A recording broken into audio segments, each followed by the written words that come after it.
محمد وآله وأصحابه أجمعين ومن تبعهم بإحسان إلى يوم الدين وعلى كل من دعا بدعوته واستنى بسنته واهتدى بهديه إلى يوم الدين أما بعد فأعوذ بالله من الشيطان الرجيم بسم الله الرحمن الرحيم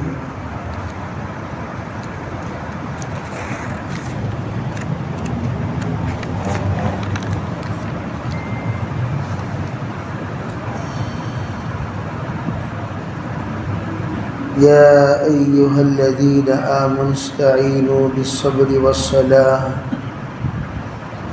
إن الله مع الصابرين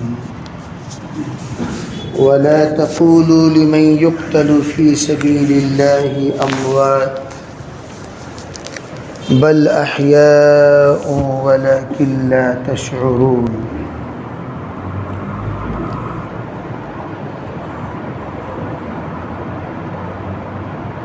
شہداء کے سلسلے میں قرآن پاک میں جہاں پر ذکر ہے وہاں اللہ جل جلالہ امن والہ نے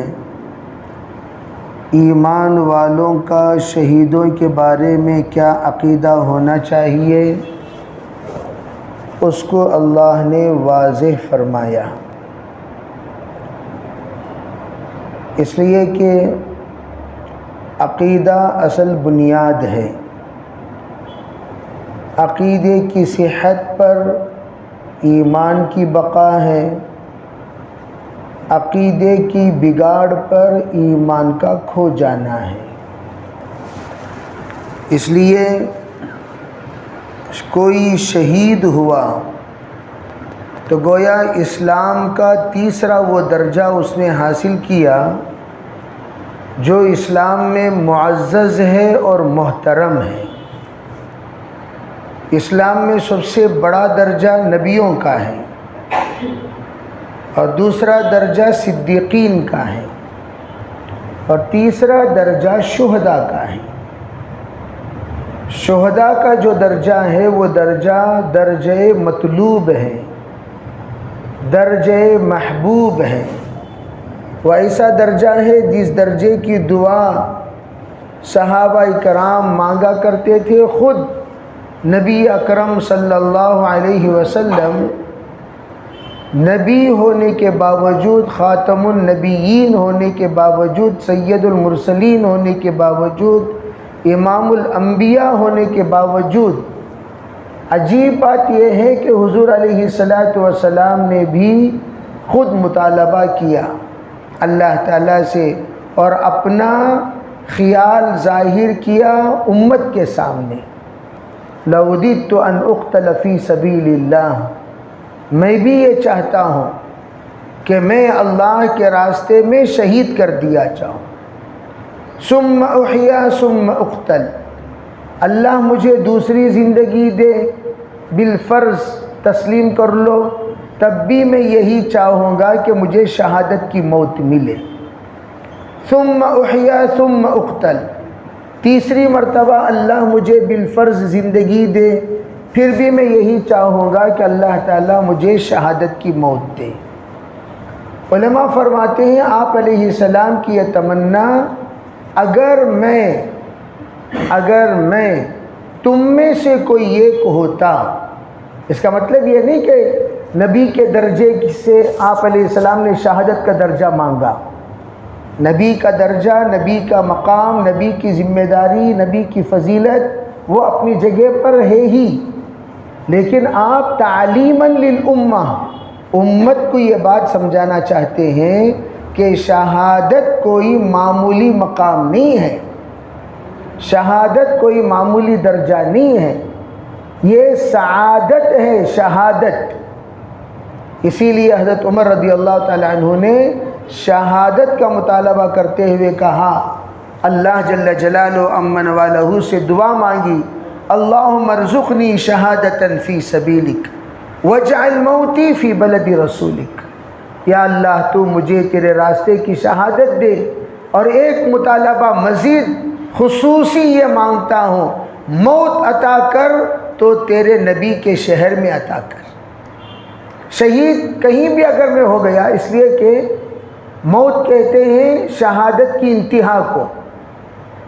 حضرت عمر رضی اللہ تعالی عنہ حملہ کیے جانے کے 8 دن بعد وفات پائے، شہادت کی موت ہی ہے، لیکن موت جب آئے تو اللہ کے رسول کے شہر میں آئے۔ اگر میں کہیں بھی شہید ہو جاؤں تو مجھے اتنی زندگی دے، اتنی مہلت دے کہ میں پہنچ جاؤں مدینہ منورہ اور مدینے میں میری موت آئے۔ یہ آپ نے مطالبہ کیا۔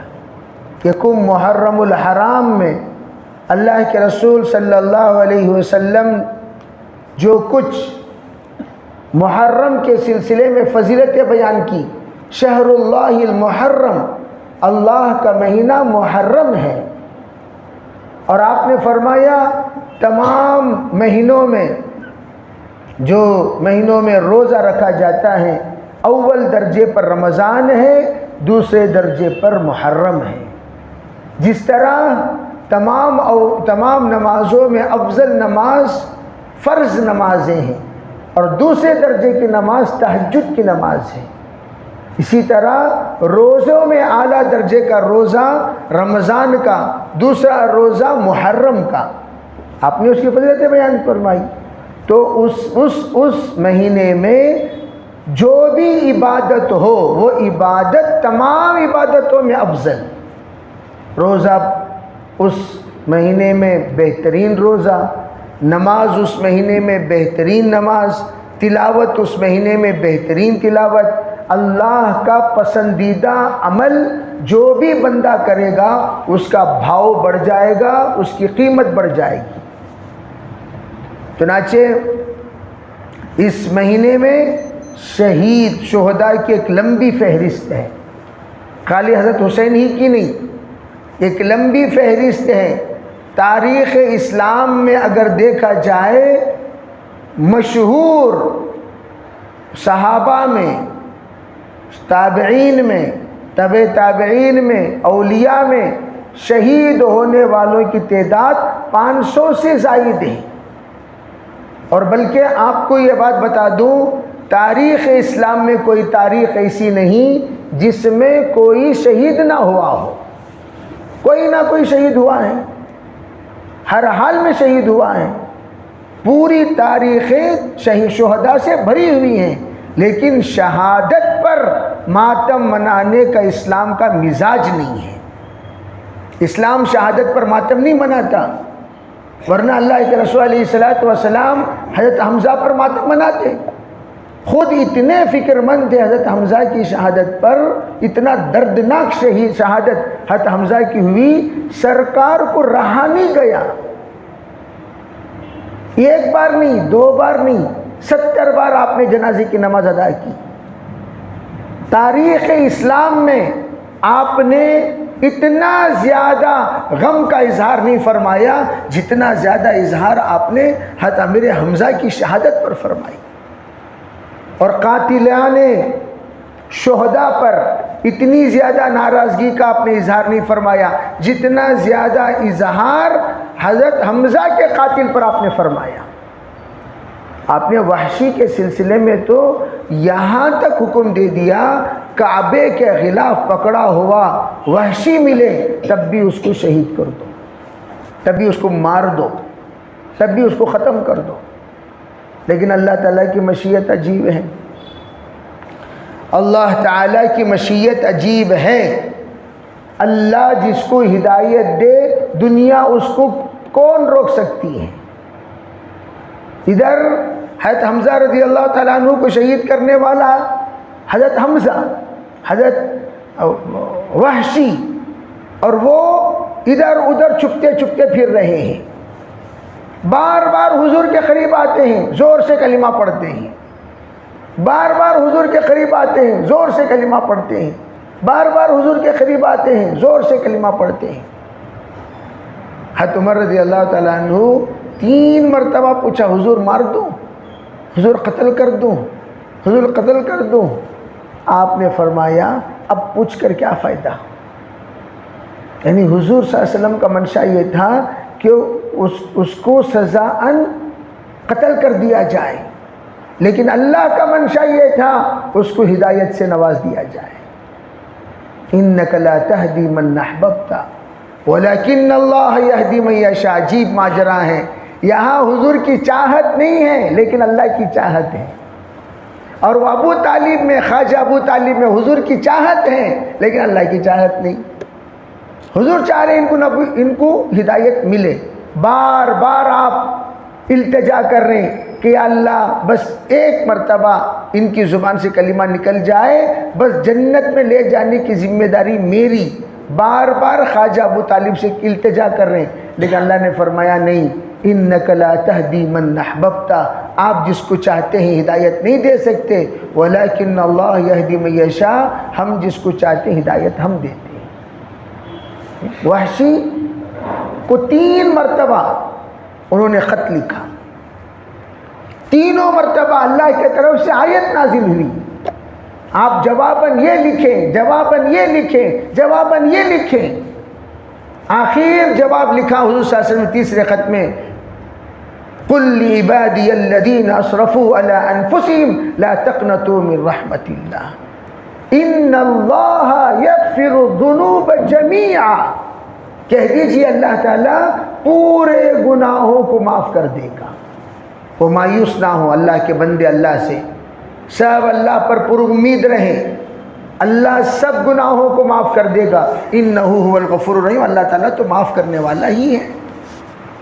تو ہدایت ملی، آئے سرکار دو عالم صلی اللہ علیہ وسلم کی خدمت میں حاضر ہوئے، اللہ کے رسول علیہ السلام نے چہرہ پھیر لیا، آپ اتنے ناراض تھے ان سے، چہرہ پھیر لیا۔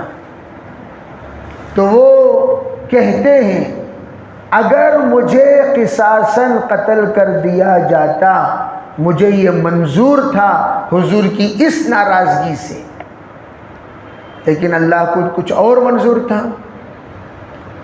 وحشی بائیں طرف آئے تو آپ نے چہرہ پھیر لیا، سلام کا جواب آپ نے آہستہ دیا، ان کے اسلام کے قبولیت پر آپ نے اتنا زیادہ خوشی کا اظہار نہیں فرمایا جیسے عام طور پر آپ فرماتے ہیں، اس لیے کہ غم اتنا سوار تھا حضرت امیر حمزہ کے قتل پر، اتنی زیادہ آپ ناراض تھے۔ پھر صحابہ سے کہا ذرا ان سے کہہ دیں، ان کا چہرہ جب میں دیکھتا ہوں میرے چچا یاد آتے ہیں، ان سے کہہ دیں کہ یہ میرے سامنے نہ آیا کریں، نہ آیا کریں۔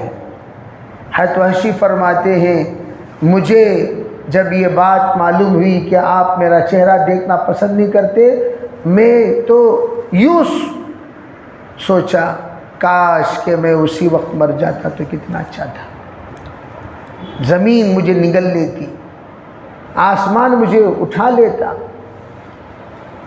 لیکن اللہ کی منظوری عجیب۔ حضرت وحشی کہتے ہیں میں نقاب ڈال لیا اپنے چہرے پر، اور حضور صلی اللہ علیہ وسلم کو میرا چہرہ دیکھ کر تکلیف ہوتی ہے تو میں کبھی چہرہ نہیں بتاؤں گا، میں نے نہیں بتایا، اور ہمیشہ پیچھے بیٹھتا تھا کہیں سامنے میرے رہنے سے حضور کو تکلیف نہ ہو، یہاں تک کہ سرکار دو عالم صلی اللہ علیہ وسلم کا وصال ہوا، حضرت وحشی نقاب کے ساتھ آ کر سرکار کی زیارت فرمائے، اور آپ کے وصال کے بعد قبر اطہر پر سلام پڑھنے کے لیے حاضری دیتے تھے نقاب کے ساتھ، کہیں حضور کو میری وجہ سے تکلیف نہ ہو۔ اتنا زیادہ غم حضور کو پر جو سوار ہوا وہ حضرت حمزہ کی شہادت پر، لیکن شہیدوں پر ماتم منانے کا ہم لوگوں کو حکم نہیں ہے، حکم نہیں ہے کہ ہم ماتم منائیں، ورنہ حضرت حمزہ کی شہادت پر ماتم مناتے، حضرت سمیہ کی شہادت پر ماتم مناتے، حضرت عاصم کے شہادت پر ماتم مناتے، بدر کے بدریین کے شہادت پر ماتم مناتے، احد والوں کی شہادت پر ماتم مناتے۔ ہمارے یہاں ماتم ہے ہی نہیں، چل جائے کہ کربلا کے شہداء پر ماتم، کربلا کے شہداء پر ماتم منانا یہ ہمارا مذہب نہیں ہے۔ کسی مذہب میں، ہمارے مذہب میں کسی بھی شہید کے لیے ماتم ہے ہی نہیں۔ نہى النبی صلی اللہ علیہ وسلم عن ضرب الخدود وشق الجیوب ودعا بدعوی الجاہلیہ، آپ نے منع فرمایا گال پر مار کر مت رویا کرو، گرہبان پھاڑ کر مت ماتم منایا کرو، زمانے جاہلیت کی طرح مرثیہ پڑھ کر مت رویا کرو۔ آپ نے مسلمانوں کو یہ کہا ہمارا کام صبر کا کام ہے، ماتم منانے کا نہیں۔ چنانچہ قرآن میں صاف حکم ہے، اے ایمان والو، حالات اگر بگڑ جائیں تو تمہیں کرنا کیا چاہیے؟ فرمایا اللہ سے صبر اور نماز کے ذریعے سے مدد طلب کیا کرو، اللہ تو صبر والوں کے ساتھ ہے۔ پھر کیا کہا؟ فرمایا وَلَا تَقُولُوا لِمَنْ يُقْتَلُ فِي سَبِيلِ اللَّهِ أَمْوَاتٌ، جو لوگ اللہ کے راستے میں شہید کر دیے گئے ان کو میت مت کہو، میت مت کہو، میت مت کہو، ان کو مردوں میں شامل مت کرو، وہ تو زندہ ہیں، بل احیاء۔ یہ جگہ پر عند ربہم یرزقون، اللہ کے پاس وہ رزق دیے جاتے ہیں، لیکن یہاں وَلَكِنْ لَا تَشْعُرُونَ، تم لوگوں کو اس کا احساس نہیں ہے اور تم ماتم مناتے ہو۔ ماتم مناؤ مت۔ حضرت حسین کی رضی اللہ تعالیٰ عنہ کی شہادت سے 3 دن پہلے آپ نے تقریر فرمائی کوفیوں کے درمیان، ان کے محاصرے میں اپنے مجمع سے خطاب کرتے ہوئے کہا اگر اللہ مجھے جام شہادت پلا دے، میں آپ لوگوں کو تنبیہاً یہ کہنا چاہتا ہوں مجھ پر رو مت، مجھ پر ماتم مت منایا کرو، نوحہ مت کیا کرو، جو اللہ کی مرضی ہے میں اس سے راضی ہوں۔ اور بھئی حضرت حسین کی شہادت کے بارے میں تو حضور صلی اللہ علیہ وسلم نے پیشن گوئی سنا دی تھی، پیشن گوئی سنا دی تھی۔ جس وقت لاڑ کر رہے تھے حضرت نبی علیہ السلام حضرت حسین کے بارے میں، آپ حضرت حسن حسین کو خود گھوڑا بن کر اپنے اوپر بٹھا لے کر حضور صلی اللہ علیہ وسلم چکر لگاتے تھے۔ دیکھنے والے نے دیکھ کر کہا نعم المرکب، نعم المرکب، ارے کیا بہترین سواری، کیا بہترین سواری۔ تو حضور نے فرمایا ارے سواری کی تعریف کرے گا صرف، فرمایا یوں کہ نعم الراکب علی نعم المرکب، یوں کہو بہترین سوار بہترین سواری پر، ایسا بولو۔ سوار بھی کوئی کم نہیں ہے فضیلت کے اعتبار سے، آپ صرف میری تعریف نہ کریں، سوار کی بھی تعریف کریں، بہتر نعم الراکب علی نعم المرکب۔ تو آپ نے فرمائی، تو اس وقت حضرت جبرائیل علیہ السلام ان کو حسن حسین کا رونا برداشت نہیں ہوتا تھا حضور صلی اللہ علیہ وسلم کو۔ ایک مرتبہ رو رہے ہیں، آپ باہر آ گئے، آپ باہر آ گئے، پوچھا کیا بیٹا رو رہے ہو؟ کہا امی، سیدھے آئے، پوچھا کیوں رو رہے ہیں؟ نہیں ان لوگوں کو ضد ہے، یہ چاہیے وہ چاہیے۔ تو اللہ کے رسول خود تشریف لے گئے ان دونوں کو لے کر اور جا کر ان کو کھلونا دلایا۔ اس زمانوں کا کھلونا وہ کچھ نہیں تھا، رنگ کی شکل میں، وہ اونٹ کے ہڈیوں میں ایک بنگڑی کی طرح بناتے تھے، اس کی ہڈیاں موٹی موٹی ہوتی ہیں تو اس میں بنگڑی کی طرح بناتے تھے، تو وہ کنگن لے کر حضور نے ان کو دیا، لو کھیلو جاؤ۔ ان کے رونے پر آپ علیہ السلام خود آپ دیدہ ہو جایا کرتے تھے۔ نماز کی حالت میں اگر یہ چڑھ جاتے اوپر، سرکار دو عالم صلی اللہ علیہ وسلم ان کی وجہ سے سجدہ لمبا کر دیا کرتے تھے۔ اتنی زیادہ محبت، اتنا تعلق۔ جبریل نے ایک مرتبہ آ کر اصطلاح دی، بعض روایتوں میں ہے کہ لا کر مٹی بھی بتائی کہ یہ وہی مٹی ہے جس میں حسین کو شہید کیا جائے گا۔ آپ روئے، آپ آنسو بہائے، اور اللہ کو یہی فیصلہ تھا کہ آپ علیہ السلام کے عالم دین کے تحفظ کے لیے، اسلام کے تحفظ و ترقی کے لیے کوئی نہ کوئی کسی نہ کسی اعتبار سے قربان ہوتا رہے گا، قربان ہوتا رہے گا۔ اسی لیے شاعر مشرق نے عجیب بات کہی، اسلام زندہ ہوتا ہے ہر کربلا کے بعد۔ تو کوئی معمولی بات نہیں ہے۔ تو میں یہ عرض کرنا چاہتا ہوں کہ ہم یہ سوچیں کہ بے حضرت حسین شہید ہو گئے اس لیے ہم ماتم منائیں گے۔ ارے پاگلو، بے وقوف لوگ، ویسا ماتم منانا ہوتا حضرت حسین ہی کی کیوں؟ حضرت حسین ہی کی کیوں بھائی؟ پورے صحابہ کی مناؤ۔ اس کا کیا مطلب ہوا کہ تم حضرت حسین کو خود، یہ شیعوں کا سب سے بڑا ایک حملہ ہے اسلام پر، وہ اتنا ہائی لائٹ کرنا چاہتے ہیں حضرت حسین کو کہ حسین کے علاوہ پورے اسلامی تاریخ میں کوئی مظلوم شہید ہوا ہی نہیں۔ ارے وہ پاگل لوگ یوں کہتے ہیں سرکار دو عالم صلی اللہ علیہ وسلم کے زمانے میں چند ہی لوگ مسلمان تھے، چند ہی لوگ مسلمان تھے۔ ان کے نزدیک مسلمان کون؟ ان کے سرداراں، ان کے سردار کون؟ پورے منافق۔ جو منافقین تھے صحابہ کے زمانے میں وہی لوگ شیعہ ہیں، انہی کی نسل شیعہ کی۔ شیعہ کی جو نسل کس کی ہے؟ صحابہ میں منافقین جو تھے انہی کی نسل ہے۔ اتنا ہی نہیں بلکہ یہ لوگ پورے کے پورے غدار النسل، عبداللہ ابن ابی ابن سلول ابن سبا کی نسل ہے یہ سب۔ حضرت عمر کے قاتل بھی یہی، حضرت عثمان کو بلوائیوں سے قتل کروایا انہوں نے، حضرت علی کے قاتل بھی یہی، حضرت حسین کے قاتل بھی یہی۔ چور کی بمبڑی سب سے بڑی یہ کوفی ہیں یہ لوگ، انہی لوگوں نے حضرت حسین کو بلا کر دغا دیا، بھاگ گئے اور اپنے آپ کو بہت پاک و پوتر بیان کرتے ہیں۔ بڑے کمینے ہیں، کافروں سے بھی بدتر، کافروں سے بھی بدتر ہیں شیعہ۔ شیعوں کے نزدیک سنیوں کو، ایک سنی کو مارنا 1000 کافروں کو مارنے کے برابر ہے۔ ایک سنی کو یوں مارنا ایک کافر کو قتل کرنے کے برابر ہے۔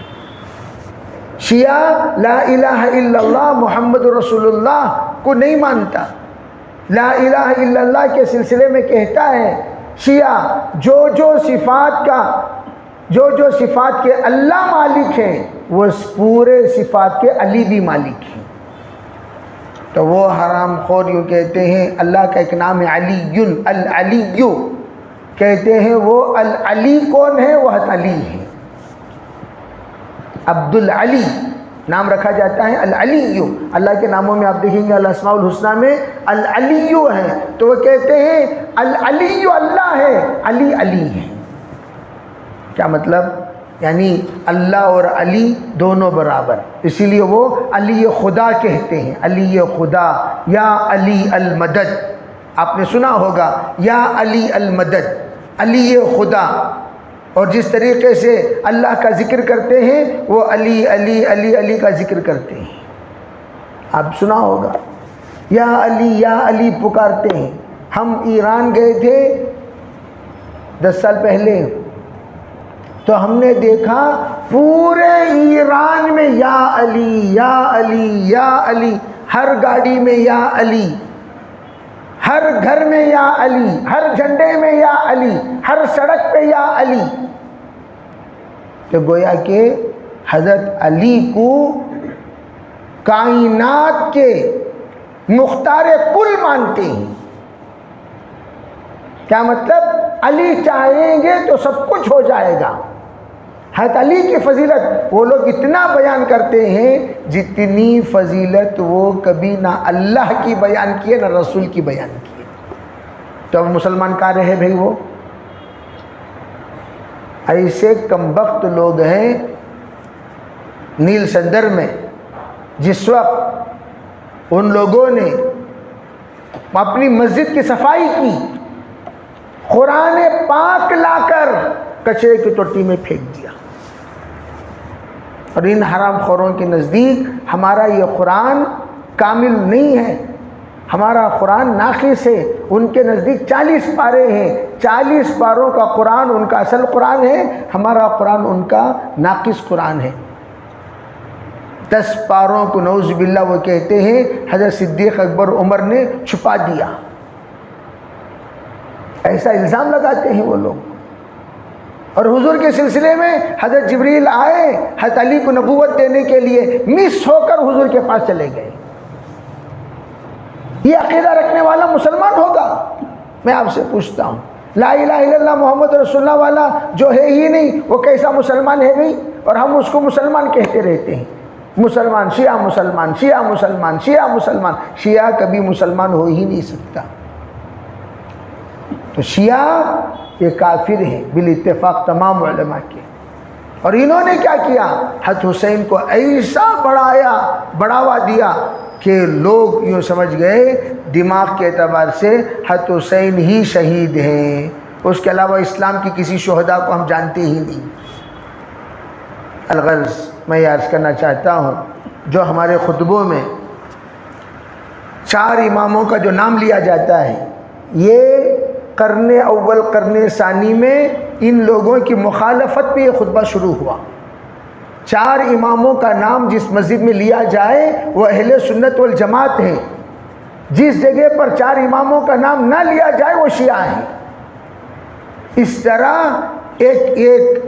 ایک مستقل ایک علامت، اور ان کے نزدیک ہمارے پاس 5 نمازیں ہیں، ان کے پاس 3 نمازیں ہیں، فجر، ظہر، مغرب، نہ عصر نہ عشاء۔ عصر پڑھیں گے ظہر کے وقت ظہر کے ساتھ ملا کر، اور عشاء پڑھیں گے مغرب کے ساتھ ملا کر۔ اور ہمارے پاس وضو کے کتنے فرائض ہیں؟ عربی کتنے فرائض ہیں؟ 4، چہرہ دھونا، ہاتھ دھونا، اور مسح کرنا، سر کا مسح کرنا، پیر دھونا۔ ان کے نزدیک ہاتھ اور چہرہ دھوئیں گے، سر اور پیر مسح کریں گے، سر اور پیر مسح کریں گے، پاؤں جیسا پاؤں ہے نہیں۔ اس لیے ان کے نزدیک حوض ایسا نہیں رہتا، واش بیسن کی طرح رہے گا۔ واش بیسن میں جس طریقے سے چہرہ ہاتھ دھوتے ہیں، پھر سر کا مسح کرتے ہیں، پیر کا بھی مسح کرتے ہیں۔ تو میں اس لیے بتانا چاہتا ہوں، ہندو بنگلور میں شیعوں کے سلسلے میں حکم نہ معلوم ہونے کی وجہ سے 1000 سے زیادہ شادیاں شیعوں سے ہو گئی۔ شیعہ لڑکیاں سنی لڑکوں کے ساتھ، سنی لڑکے شیعہ لڑکیوں کے ساتھ، اس طرح دل بدل ہو گیا۔ لوگوں کو پتہ ہی نہیں کہ وہ کافر ہیں، جا جا کر ان میں شادیاں کر رہے ہیں لوگ۔ ایک صاحب ہمارے محلے میں آ کر کہنے لگے 3 ہمارے خاندان کی بچیاں وہاں چلی گئیں، ہمارے محلے میں، یہاں رہتے ہیں وہ۔ تو آپ کے خاندانوں میں بھی ایسے ہوں گے، بعض بیچارے نہیں معلوم ہوگا ان کو، رشتہ بھی کر دیتے ہیں، تو فوراً یا تو وہ مسلمان ہو جائیں جن کا بھی نکاح ہوا ہے، یا نہیں تو اگر وہ ماننے کو تیار نہیں تو ان کو اپنے بندھن سے نکالتے۔ بلکہ یوں سمجھو شیعوں سے سنیوں کا نکاح ہوتا ہی نہیں، جیسے کافروں سے ہمارا نکاح نہیں ہوتا ویسے ان سے بھی ہمارا نکاح نہیں ہوتا۔ بہرحال شیعوں کے بڑے گندے عقیدے ہیں، وقت کا دامن تنگ ہے، کسی وقت انشاءاللہ بتایا جائے گا۔ بڑے گندے عقیدے ہیں، وہ عقیدہ اتنا گندا ہے، ان کے نزدیک ٹیمپرری شادیاں ہوتی ہیں، گھنٹوں کے لیے شادیاں ہوتی ہیں، اور آپ حیرت میں پڑ جائیں گے، شادی شدہ عورتوں کی بھی شادیاں ہوتی ہیں، ٹیمپرری شادی شدہ عورتوں کی بھی شادیاں ہوتی ہیں۔ اور اس ناجائز تعلقات کے بعد جب وہ لوگ غسل کرتے ہیں، ان کا عقیدہ یہ ہے اس غسل کے قطرے سے ایک ایک فرشتہ پیدا ہوتا ہے، اور وہ فرشتہ ان کے موت تک مغفرت کی دعا کرتا رہے گا۔ اب زنا کو عبادت سمجھنے والے کہاں کے مسلمان ہیں بھائی؟ پوری دنیا کے مذہب میں جھوٹ گناہ ہے، پورے دنیا کے مذہب میں جھوٹ گناہ ہے، لیکن ان کم بختوں کے یہاں جھوٹ عبادت ہے، جھوٹ عبادت ہے۔ جتنا جھوٹ بولو گے اتنی تمہیں ثواب ملے گا، جتنا جھوٹ بولو گے اتنا ثواب ملے گا۔ دنیا میں کوئی مذہب میں جھوٹ ثواب ہے؟ انہوں نے جھوٹ کو جھوٹ نہیں، تقیہ کہتے ہیں، تقیہ۔ تقیہ کے معنی چھپانا، حقیقت چھپانا، حقیقت چھپانے پر تمہیں ثواب ملے گا۔ خیر، اللہ تعالیٰ ایسے لوگوں سے امت مسلمہ کی حفاظت فرمائے۔ انہی کی صحبت یافتہ احمد رضا بریلوی تھے، ان کے 2 استاد شیعہ تھے، اسی کی وجہ سے یہ شیعوں کا طریقہ ان میں بھی بریلویوں بھی منتقل ہو گیا۔ جو بھی آپ دیکھتے ہیں بریلوی 10 دن جو کچھ مناتے ہیں، یہ سب شیعہ کی ایک کراس ایک ٹیم نکلی، وہی ٹیم یہ بریلویوں کی ہے جو اس وقت آپ دیکھتے ہیں محرم میں خوب ہنگامہ کرتے رہتے ہیں۔ تو یہ جو احمد ان کے والد کا رکھا ہوا نام ہے، رضا ان کے شیعہ کا استاد جو تھے ان کا رکھا ہوا نام رضا ہے۔ جتنے لوگوں کے ساتھ آپ رضا دیکھیں گے یہ سب کے سب شیعہ ہوں گے۔ کبھی کسی کے ساتھ حسین ہوتا ہے، کسی کے ساتھ رضا ہوتا ہے۔ تو احمد رضا یہ شیعہ کی صحبت پانے کی وجہ سے آدھی شیعیت انہوں نے بریلویت میں داخل کر دی، اسی لیے وہ لوگ ہنگامہ کرتے رہتے ہیں۔ آپ دیکھ سکتے ہیں ان کا حال کیا ہے۔ بہرحال اللہ تعالی ہمیں شریعت کو کہی ہوئی بات کو سمجھنے کی توفیق عطا فرمائے، اور اللہ ہماری نسلوں کی حفاظت فرمائے۔ لک الحمد ولک الشکر، اللہم صلی علی سیدنا محمد وعلی آل سیدنا محمد وبارک وسلم۔ اللہم تقبل منا ما کان صالحا وصحنا ما کان فاسدا برحمتک یا ارحم الراحمین۔